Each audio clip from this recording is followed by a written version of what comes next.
জগত জীৱন পূৰ্ণ ব্ৰহ্ম সনাতন মায়ায়ে মনুষ্য ৰূপ কৰিয়া প্ৰকাশ কৰিলা নানান মহা বিনোদ বিলাস এইদৰে কৃষ্ণ হয় চেষ্টা কৰিছো দাদা লোকৰ কৃপায়ে প্ৰচাৰিলা যশস্বয় শ্ৰৱণ কীৰ্তন আক যিজনে কৰয় এতেকে সংসাৰ তৰি পাৱে বৈকুণ্ঠ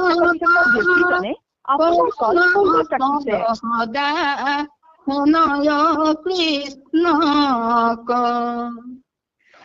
গুৰুৰ চৰণ মনে কৰো নমস্কাৰ যাৰ উপদেশে জ্ঞান জন্মিল আমাৰ বিষ্ণু ভকতক নমস্কাৰ কৰি মনে কৰো পদ কৃষ্ণ কথা পৰম যতনে কৃষ্ণ এয়া গ্ৰন্থ পৰিচয়ৰ কথা অৰ্থাৎ ভক্তি ৰত্নাকৰ এই গ্ৰন্থ ভাগি কেনে হল সেই পৰিচয় দিবলৈ গৈছে গুৰুজনে আমি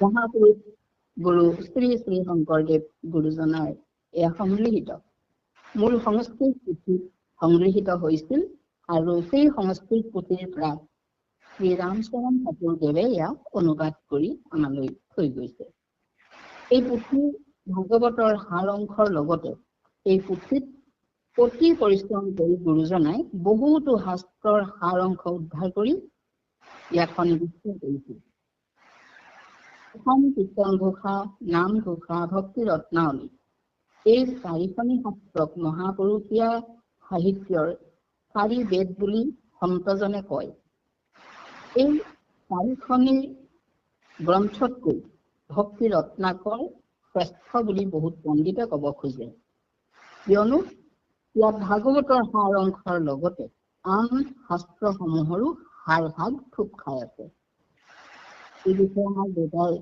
পিছত বহলাই ক'ব যে এই পুথি পোৱাৰ গুৰিতে আমি শ্ৰী শ্ৰী ৰামচৰণ ঠাকুৰদেৱৰ ওচৰত চিৰকৃতজ্ঞ হ'ব লাগিব কাৰণ সংস্কৃতত থকা সেই ভাগ আমি হয়তো পঢ়িব নোৱাৰিলোহেঁতেন কিন্তু এয়া ৰামচৰণ ঠাকুৰদেৱে আমাৰ প্ৰতি কৃপা কৰিলে শ্ৰী ৰামচৰণ ঠাকুৰদেৱ আছিল মহাপুৰুষ কৃপালু মাধৱ গুৰুৰ ভাগিনীয়েক আৰু এই সম্বন্ধৰ উপৰিও তেওঁ আছিল কৃপালু শংকৰ গুৰু আৰু মাধৱ গুৰু দুয়োজনৰ একান্ত গুৰু সেৱক আৰু সেই গুৰু সেৱাৰেই তেওঁ এয়া শংকৰদেৱৰ সংগৃহীত সংস্কৃতত সংগৃহীত পুথিভাগ আমালৈ অনুবাদ কৰি থৈ গৈছে সেয়ে আমি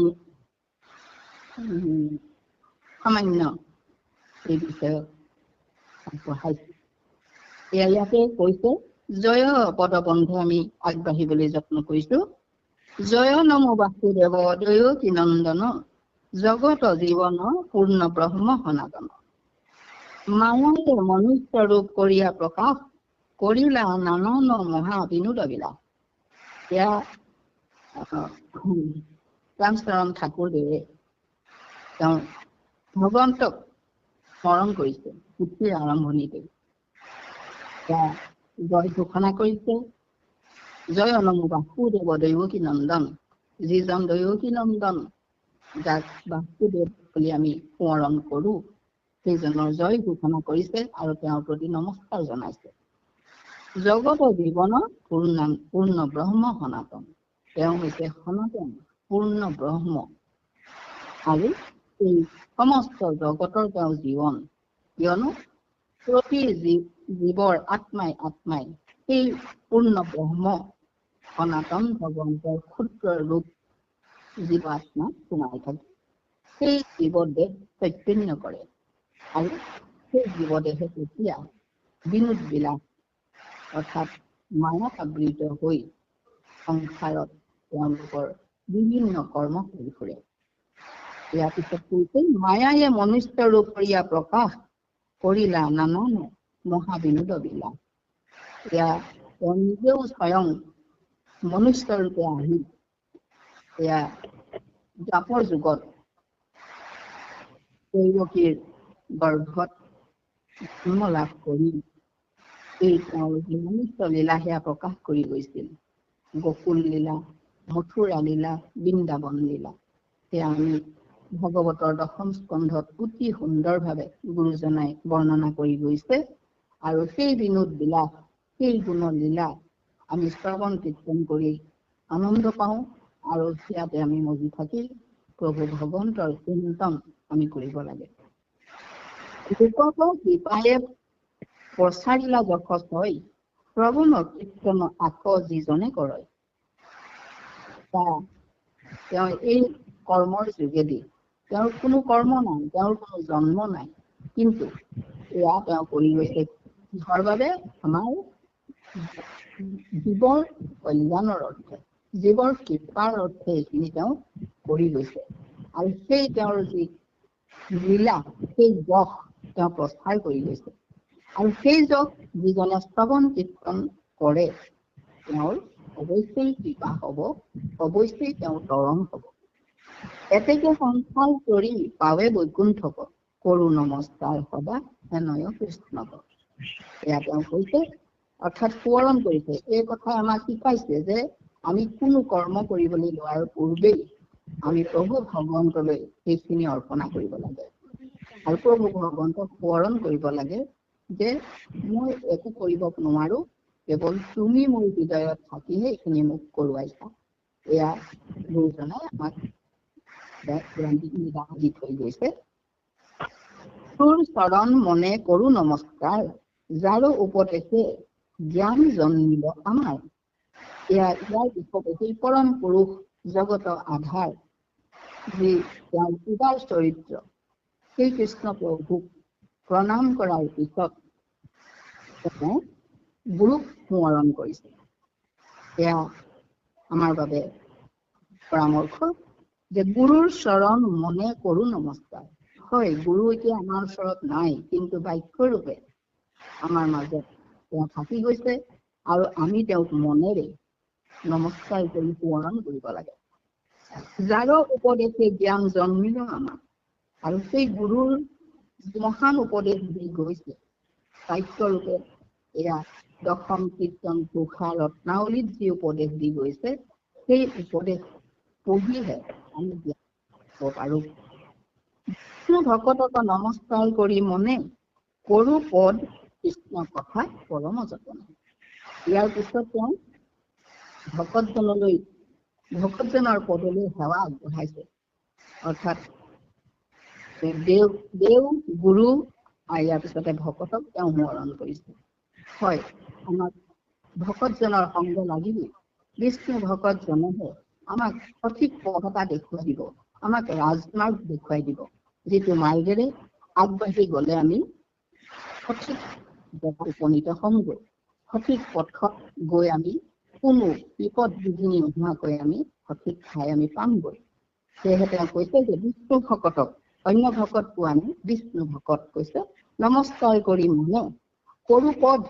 এই পদ তেওঁ যতনেৰে অনুবাদ কৰিবলৈ আগবাঢ়িছে, পৰম যতন কৃষ্ণ কথা। আৰম্ভৰ সিদ্ধি হৌক হৰি সুমৰণে, নকৰিবা মোক উপালম্ভ সাধুজনে। মই মহা অজ্ঞ মন্দমতি অপণ্ডিত, তথাপি মহত কৰ্মে ভৈলা মোৰ চিত। বোলৰাম চৰণে কাকুতি তুতি বাক, মূৰ্খ জানি মহাজনে চমিবা আমাক। ভক্তি ৰক্ষা কৰ নামে গ্ৰন্থ শ্ৰেষ্ঠতৰ, লোকৰ কুশল অৰ্থে কৰিলা শংকৰ। তাৰ পদে কৰিবাক শ্ৰদ্ধা ভৈলা মনে, নধৰিবা দুখ চূড়া হব মহাজনে।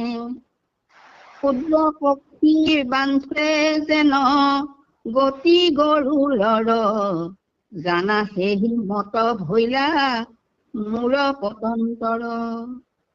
এয়া এইবাৰ তেওঁ নিজকে সমৰ্পিত কৰিছে।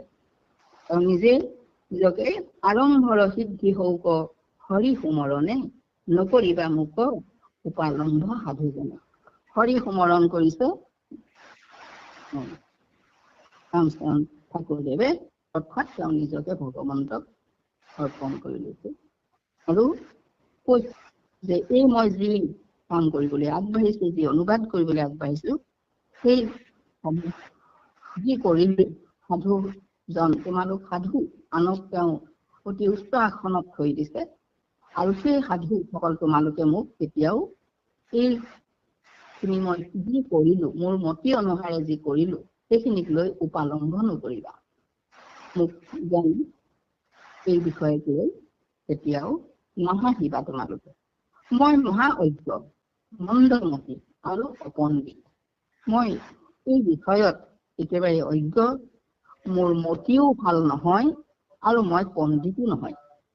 তথাপি মহৎ কৰ্মে ভৈলা মোৰ স্থিৰ। কিন্তু মোৰ অন্তৰত এটা হেঁপাহ যে মই এটি মহৎ কাম কৰিম। বোলে ৰামচৰণে কাকুতি টুকি পাত। এয়া তেওঁ নিজৰ নামে ইয়াত লিখি গৈছে যে সেই ৰামচৰণ ঠাকুৰদেৱে এয়া কাকুতি টুকি বাক্য বুলি কৈ গৈছে। মানে সেই অতি কাকুতি ভাৱেৰে তেওঁ কথাখিনি কৈছে। মূৰ্খ জানি মহাজনে ক্ষমিবা আমাক। মই যিহেতু নিজকে মূৰ্খ বুলিয়ে ভাবিছো, ইমানখিনি কাম কৰি যোৱাৰ পিছতো তেখেতে তেওঁৰ এইটো যি দাস্য ভাৱ, যি ভকতীয়া ভাৱ, সেই ভাৱনাত থকাৰ বাবেই তেওঁ নিজকে তেনেধৰণে ক'ব পাৰিছে। এয়া আমাৰ সঁচাকে অতি দৰকাৰী কথা, প্ৰতি মুহূৰ্তে আমাৰ যেন সোমৰণ হয়।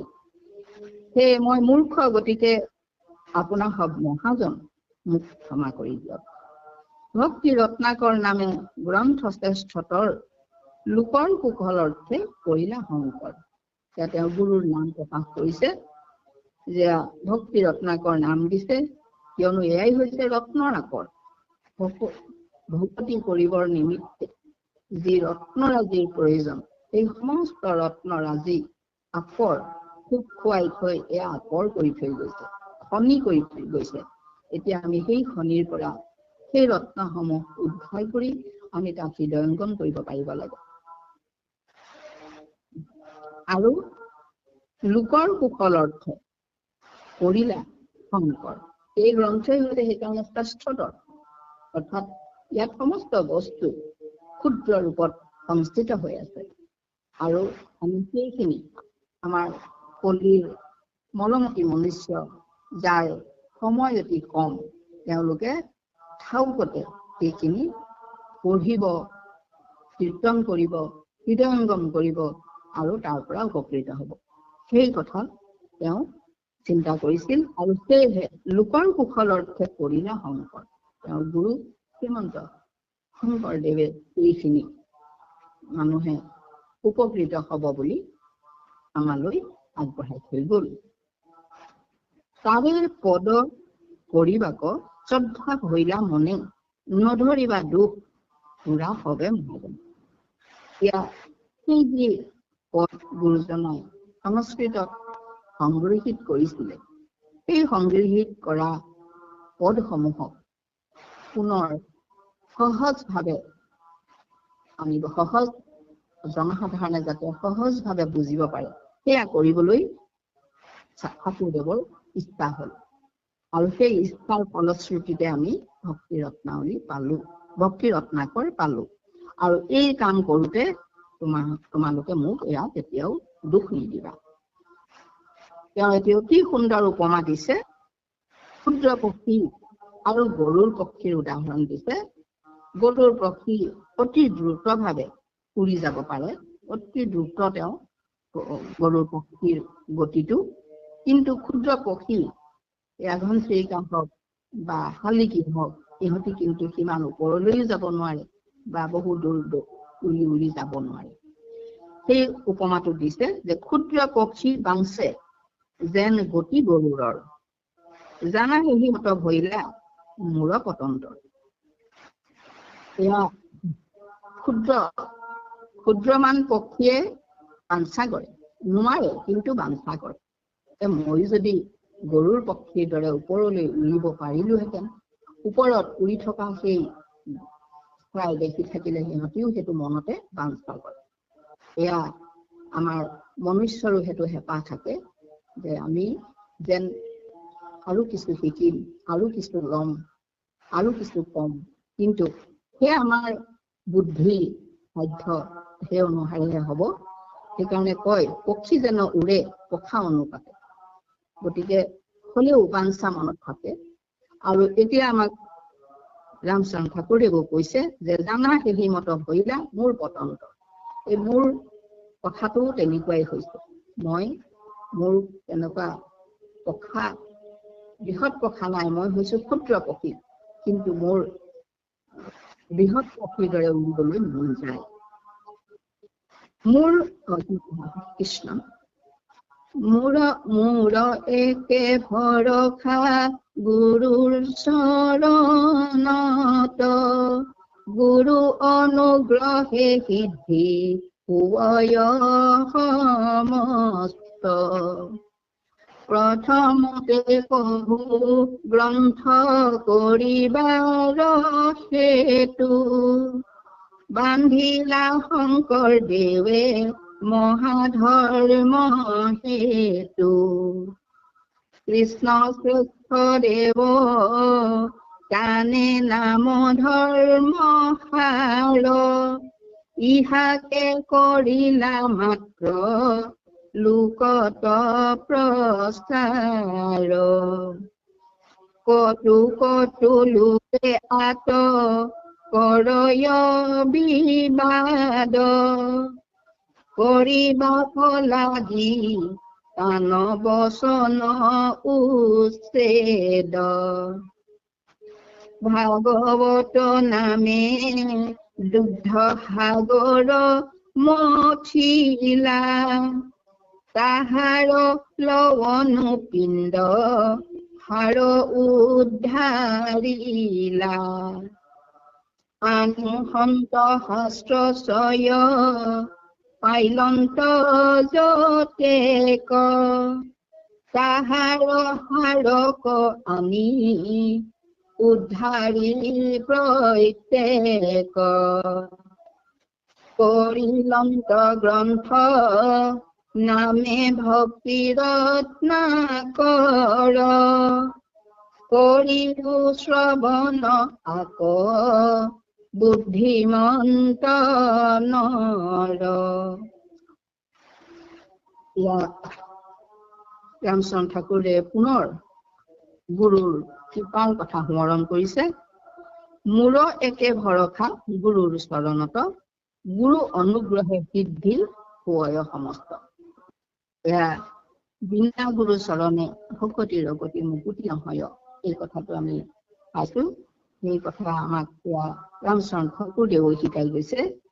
তেওঁ শকপতেয়া গুৰুৰ চৰণত সেৱা জনাই কৈছে যে মোৰ ভৰসা, মোৰ একমাত্ৰ ভৰসাই হৈছে গুৰুৰ চৰণ। আৰু সেই গুৰুৰ অনুগ্ৰহতে মোৰ সমস্ত মই যি কৰ্ম কৰিবলৈ আগবাঢ়িছো, এই সমস্ত কৰ্ম মোৰ সিদ্ধি হৈছে। গুৰু নোহোৱা হলে মই এইখিনি কেতিয়াও কৰিব নোৱাৰো। প্ৰথমতে কহো গ্ৰন্থ কৰিবাৰ হেতু, বান্ধিলা শংকৰদেৱে মহাধৰ্ম হেতু। এয়া তেওঁ কৈছে যে এই গ্ৰন্থ কিয় কৰিবলৈ আৰম্ভ কৰিছিলো, সেয়া মই তাৰ কাৰণ কব খুজিছো।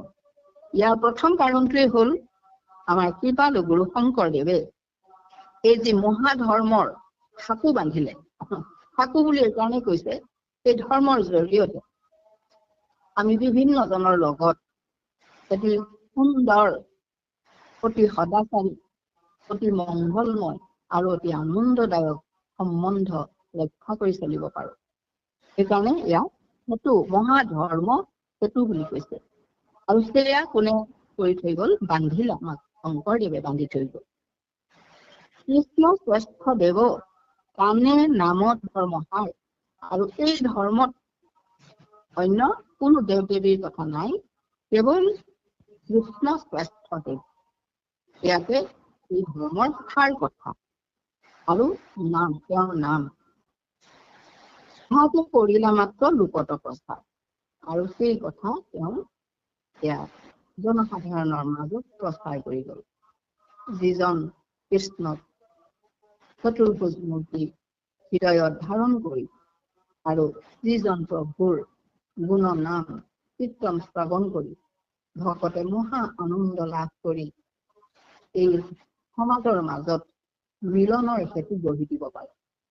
এয়াই হৈছে শংকৰদেৱে আমাৰ মাজত প্ৰচাৰ কৰি যোৱা নাম ধৰ্ম। লোকে আকৌ কৰয় বিবাদ কৰিবাক লাগি টান বচন উৎপাদ। এয়া কিন্তু কিছু কিছু লোকে এই কথাবোৰক লৈ বিবাদ কৰে। কেলে? তেওঁৰ যি এক শৰণ ধৰ্ম, এক কৃষ্ণক সেৱা কৰাৰ যি মতি ভকতি পন্থ, সেই বচন উচ্চাদ কৰিব খোজে। অৰ্থাৎ সেয়া অতি ভগৱন্তৰ নাম বুলি আমি পৰম গতি পামনে? মাত্ৰ এটি ক্ষুদ্ৰ নাম বুলি আমাৰ কল্যাণ হবনে? এনেধৰণৰ কিছু কথাৰে এই বুৰজাৰ বচন উচ্চাদ কৰিবলৈ এই কতো কতো লোকে বিবাদ কৰে। কিন্তু ভাগৱত নামে দুগ্ধ সাগৰ মথিলা, পাহাৰৰ পিণ্ড হাৰ উদ্ধাৰিলা। এয়া ভাগৱতক এখনি দুগ্ধ সাগৰ বুলি কৈছে। হয়, দুগ্ধ গাখীৰ যেনে পবিত্ৰ, উপকাৰী আৰু